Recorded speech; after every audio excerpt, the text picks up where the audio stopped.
اللہ تعالیٰ کے حمد و ثنا حضور نبی اکرم نور مجسم شفیع معظم صلی اللہ علیہ وآلہ وسلم کی بارگاہ میں ہدیہ درود و سلام پیش کرنے کے بعد آج الحمدللہ دروس صراط مستقیم جو 29 روزہ ہمارا شیڈول چل رہا ہے، اس میں سے آج رمضان المبارک کی 9 تاریخ کو ہمارا عنوان رکھا گیا ہے کہ حضور نبی اکرم صلی اللہ علیہ وآلہ وسلم کی تبلیغی خصوصیت اور امت کی ذمہ داری، خلق کائنات حق بولنے کی توفیق عطا فرمائے۔ تبلیغ کے جو معنی ہے وہ پیغام پہنچانا، اور اصطلاح میں اس کا معنی ہے جس کو ہم اچھا سمجھتے ہیں، اس کی اچھائی اور خوبی کو دوسرے تک پہنچانا، دوسری قوموں تک پہنچانا۔ تو قرآن مجید فرقان حمید کے اندر اللہ رب العزت نے یہ ہمیں حکم ارشاد فرمایا ہے کہ اللہ وحدہ لا شریک کا پیغام ہم لوگوں تک پہنچائے تاکہ بھٹکے ہوئے لوگ رائے راست پہ آ سکیں، کیونکہ ہمارے آقا حضرت محمد مصطفیٰ صلی اللہ علیہ وآلہ وسلم کی بعثت کا جو اصل مقصد ہے نا، وہ ہے تبلیغ، لوگوں کو اللہ کی طرف لے کے آنا۔ چنانچہ آپ کی مبارک زندگی کا یہ پہلو تمام حیثیتوں پر حاوی نظر آتا ہے۔ آپ کی دعوتی زندگی کی سب سے پہلی خصوصیت یہی ہے کہ آپ نے جو تعلیم دنیا کو دی، اس پر سب سے پہلے حضور علیہ السلام کا خود کا عمل نظر آتا ہے۔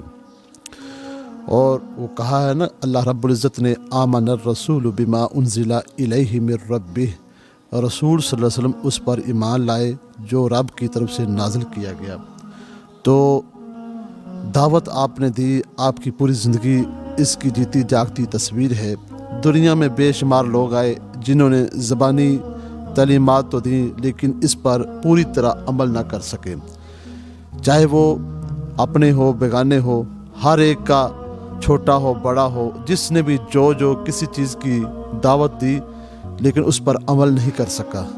لیکن ہمارے آقا حضرت محمد مصطفیٰ صلی اللہ علیہ وآلہ وسلم کی تمام خصوصیات میں سے ایک خوبی یہ ہے کہ حضور علیہ السلام نے اپنا پورا عمل اس تعلیم کے مطابق کر کے دکھایا، تاکہ کوئی یہ نہ کہے کہ یہ علم تو ہے عمل نہیں ہے، ہم اس علم کو کس طرح عملی جامہ پہنچائیں، کوئی پریکٹیکلی عمل ہمارے سامنے ہونا چاہیے۔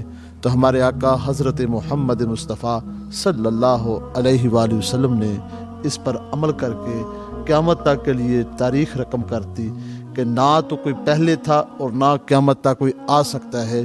اس پر کوئی پورا مکمل اور اکمل کوئی ذات ہے تو صرف اللہ نے اپنا محبوب حضرت محمد مصطفیٰ صلی اللہ علیہ وآلہ وسلم کو ہی بنایا ہے۔ تو حضور کو دین کی فتح اور کامرانی پر ہمیشہ اللہ تعالیٰ نے پختہ رکھا۔ مکی زندگی کا واقعہ بھی سامنے رکھیں، مدنی زندگی کا بھی حضور کے واقعات سامنے رکھیں، لیکن مکہ کے اندر میرے آقا کی تبلیغ کرنے کا انداز کچھ اور تھا، اور مدینہ شریف تبلیغ کرنے کا حضور علیہ السلام کا انداز کچھ اور تھا۔ مکہ کے اندر قریش کے ظلم و ستم کا نشانہ مسلمان بنے، ہر مسلمان کی جان کو خطرہ تھا، بظاہر اسلام کا کوئی مستقبل نظر نہ آتا تھا۔ ایسی حالت میں ایک مسلمان حضرت محمد صلی اللہ علیہ وسلم کے پاس آئے، ہمارے آقا کے پاس آئے اور آ کے بیت اللہ کے سامنے بیٹھ کے تو حضرت خباب نے کہا، یا رسول اللہ، آپ تو بہت مصیبت کا وقت ہے آپ پر، تو ہمارے لیے کوئی دعا کیجئے۔ تو ہمارے آقا صلی اللہ علیہ وآلہ وسلم نے ارشاد فرمایا، خباب گھبرا گئے، پہلی امتوں پر اس سے بھی زیادہ سخت وقت آیا، مگر اہل ایمان اپنے دین پر جمے رہے، خدا کی قسم اپنے دین کو ضرور مکمل کروں گا۔ تو حضور علیہ السلام نے ان لوگوں میں تبلیغ کا کام شروع کیا جو اس قدر سخت تھے کہ جانور کو سامنے باندھ کر تیروں سے اپنے نشانے پکے کرتے تھے، اور گھر میں کوئی مہمان آ جاتا تو زندہ جانور کی ٹانگ کاٹ کر پکا کے مہمانوں کے سامنے رکھتے، اور جانور